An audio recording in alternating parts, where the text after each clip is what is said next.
that he heals, and that he wounds, man. If you get sick, that's because that's the Lord's will. If you get healed, because that was the Lord's will, man.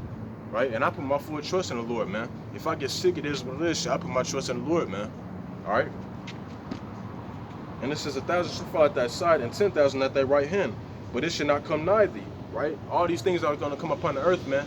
Pestilence and stuff like that. The Lord said it's not going to come nigh us, man. Near us. All right? So now let's go back to Jeremiah, the 6th chapter. All right? Because the Lord said he was going to bring evil upon his people. Talking about the 2/3 of the nation of Israel. Let's read it over again. Verse 19. Jeremiah 6 and 19. Hear, O earth, behold, I will bring evil upon this people, even the fruit of their thoughts, because they have not hearkened unto my words, nor to my law, but rejected it, man. And this is speaking to the 2/3 of the nation of Israel. Right? You can be out there prophesying, letting the people know about what's finna go on, man, and they're gonna reject it, man. Right? So the Lord said he's gonna bring evil upon those that reject his knowledge, man. Right? Because if you're rejecting us, so you're rejecting Yahweh Shem Yahshua, man. Right? Because Lord, he speaks to us. Alright, but let's jump to verse 21. It says, therefore, thus said the Lord, behold, I will lay stumbling blocks before this people, and the fathers and the sons together shall fall upon them. The neighbor and his friend shall perish. Thus said the Lord, behold, a people coming from the north country, and a great nation shall be raised from the sides of the earth, man. Right, and that's ultimately going into these foreign troops, man. Right, because Esau, they made deals with like the Geiger mercenary troops, the Gurger troops, right, so on and so forth, man. Right, and whenever this shit really popped off, man, because they know that American citizens, they're not going to try to shoot at their own people, right? So they're going to bring somebody in that's willing to, man. Well, and the perfect people for that is these foreign troops, man. Well, they don't like Americans, man.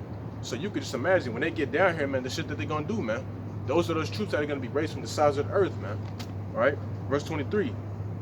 They shall lay hold on bow and spear, right? What's the modern day bow and spear? AK-47, Glock 19, 44 Magnum, right? 200 Magnum, 500 Magnum. What is it? A 50 BMG, right? So on and so forth, man. That's what your modern day bow and spear is, all right? It says they are cruel and have no mercy, right? When they come here, you can best believe they're not gonna have no mercy, man. Right? They're gonna be raping y'all wives, man. When they kick in the door, you best believe they ain't gonna do no talking, man. They gonna let them guns talk, man. All right? Their voice roared like the sea, and they ride upon horses, set in array as men of war against thee, O daughter of Zion, man. That's ultimately what Esau made a deal with them for, man. So they could be at war with you blacks, Hispanics, and Native Americans, man. Right? You see that they made y'all as the face of the coronavirus, right? They ain't do that shit for no reason, man. It's not a coincidence. Like, if they're at war with the coronavirus, that means they're at war with y'all now, man. Right? And when them troops coming up here, man, you best believe they blowing shit down. All right? Verse 24, we have heard the fame thereof, our hounds wag feeble. Anguish hath taken a hold of us, and pain as of a woman with travail. Verse 25, go not forth into the field, nor walk by the way, for the sword of the enemy in fear is on every side, man. Right? And when this shit really pop off, man, hey, the sword is going to be on every side, man. The Lord said in 2 Ezra 16 and 40, that evils are going to be upon every side, man. Right? No matter where you go, man, they're going to be as pilgrims upon earth, right? We're going to be pilgrims upon earth as well, but such as those evils as well, man. Right? They're going to be as pilgrims upon the earth, man. No matter where you go, you're going to see some death and destruction, man. That's how bad it's going to get out here. What the fuck are they doing? I'm not drunk in this already. It's only like 7. What the fuck? All right. Verse 26 says, O daughter of my people, gird thee with sackcloth, and wallow thyself in ashes. Make the mourning as for an only son. Most bitter lamentation for the spoiler shall suddenly come upon us, man. Right? So you should be in a time of mourning, right? Yeah, true enough, you know, we rejoice, right? Because we know that the end is near, man. Right? We know that our salvation is near where they believe, man.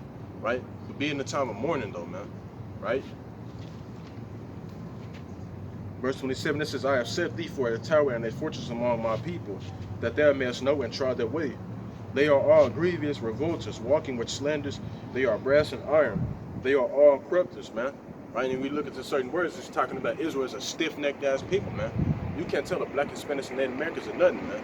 Right? You try to tell them about the truth and stuff like that, they book up against it, man. Right? They think they know it all, but Jake really don't know it all. Jake dumb as hell.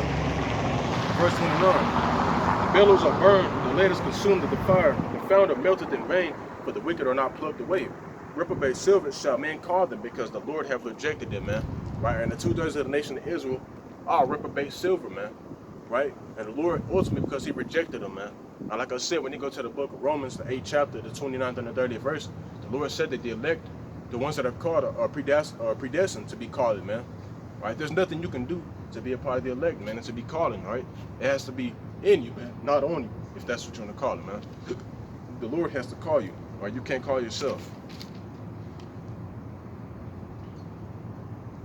All right, so we went into the destruction of the 2/3 of the nation of Israel. Let's go to Zechariah 13:8 real quick.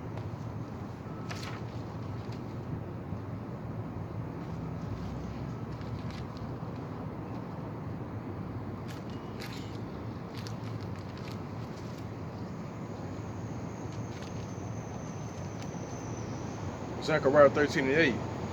It says, awake, I'm going to start at 7. It says, awake, O sword, against my shepherd, and against the man that is my fellow, said the Lord of hosts.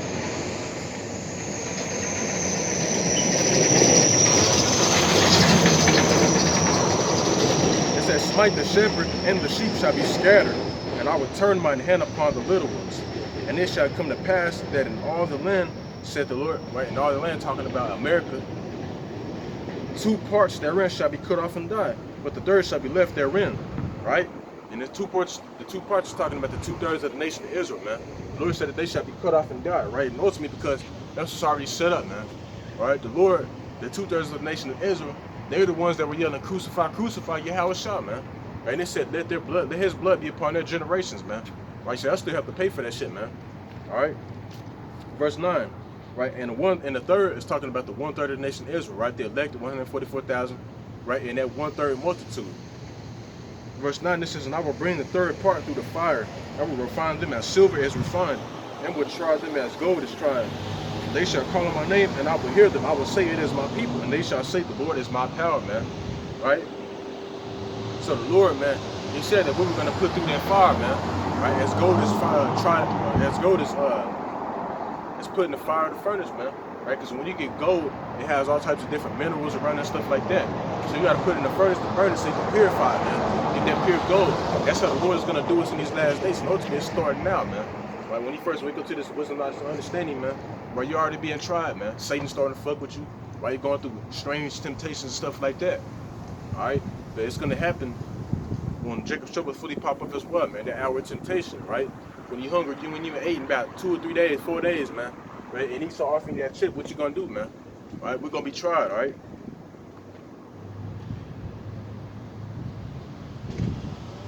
Now let's go to Isaiah 60.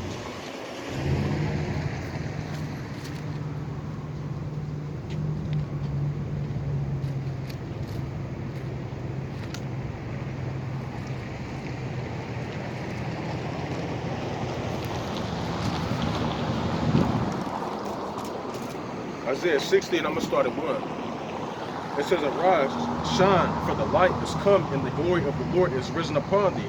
For behold, the darkness shall cover the earth, and gross darkness the people.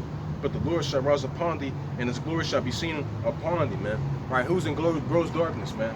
The 2/3 of the nation of Israel. That's where they out here partying, don't know what the fuck is going on, right? You know what I'm saying? Just going about their daily lives, man. That's what the Lord said when you read in Luke the 17th chapter and Matthew the 24th chapter, that we're living in the times of Noah all over again, man. What were they doing during the time of Noah? Right? Basically living their best life, so-called best life, man. Worried about, you know what I'm saying, getting drunk, going to partying and shit like that, man. Right? That's why 2/3 of the nation of Israel are in gross darkness, man. And what is that light that is shining upon them, right? This wasn't not your understanding of the scriptures, man. That's the light that is shining upon them. Alright? So now let's go to 2nd Ezra 5:1.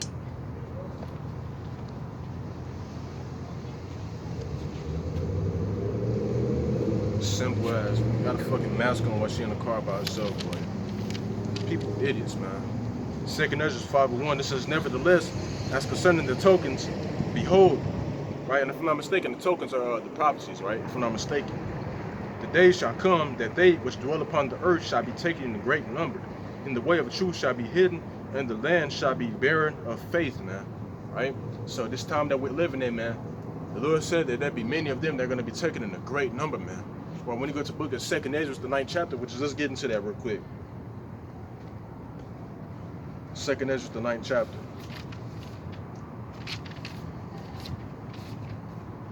Second Ezra 9:16. It says, like Verse 15, Salakia.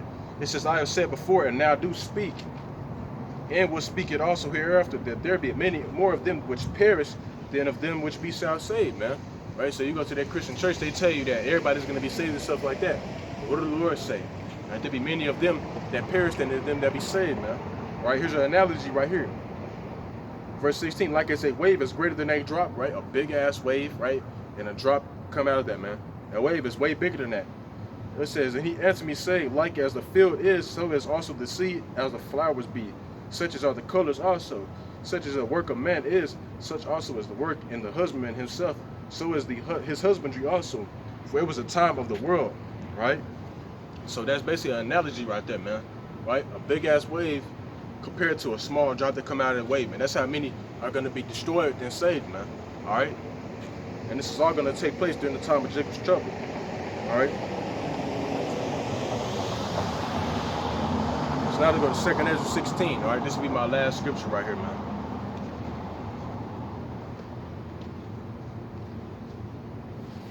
Second Ezra 16 and 18, it says, the beginning of sorrows and great mournings, the beginning of famine and great death, the beginning of wars, and the power shall stand unfeared, the beginning of evils. What shall I do when these evils shall come, man?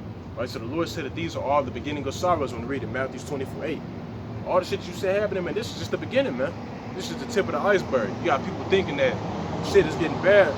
Well, you ain't seen bad yet, man. All right, it's finna get real hectic out here, man. All right, to the point where people are going to be trying to commit suicide when you read in the book of Revelation 9th chapter, man. They said that a man shall desire to die in those days, but death shall flee from it, man.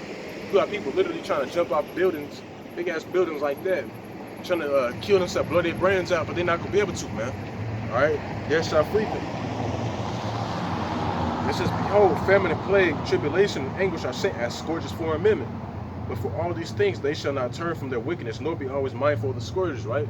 So you got these people, man, they see that shit is finna get real out here, man. They see that it is getting real, right? Commotions of the people are starting to, rise more and more, right? The diseases are starting to pop up more and more, but they're not trying to return from their wickedness, man. They're gonna continue to be in that folly, right? And that's where they're gonna get theirs destroyed. Verse 21, behold, victory shall be so good cheap upon earth that they shall think themselves to be in good case. And even then shall evils grow upon earth, sword, famine, and great confusion, man. Right? So people think that, yeah, shit's cheap right now, man. Right? But that don't mean we in a sweet time, man. Right? We're living in a time of war. All right?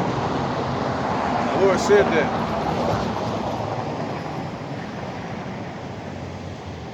And even then shall evils grow upon earth, sword, famine, and great confusion, man. And those things are going to continue to get worse and worse as the days continue to further on. Right? Verse 22, for many of them that dwell upon the earth shall perish of famine, and the other that escape the hunger shall the sword destroy it, man. So you're going to have a lot of people literally out here starving and shit, man. Starving to death, man. The Lord said in the book of Isaiah, my servants shall eat. Right? The ones that are in the highways and the byways doing his will, right? And the other ones that are doing his will, they are not in the highways and the byways, right? Because not everybody's set up to be a prophet, right? And he said that ye shall be hungry. 2/3 of the nation of Israel are going to be hungry, right? They're going to be out here starving to death, man. Stomach touching their back and shit, man. Just because they ain't want to hearken. Verse 23. It says, and the dead shall be cast out as dung, and there shall no man be to comfort them. For the earth shall be wasted, and their cities shall be cast down, man. So a lot of people are going to be out here getting put to death, man. When Esau comes down with that great wrath, man, hey, dead bodies going to be everywhere, man. All right? But with that being said, that's all I had to bring out. Lord, when I was edified. But before I close out, I'm going to say, call Allah Yahweh. Call Allah Yahweh, by Shemi Al-Shah, by Shemar Kakadash.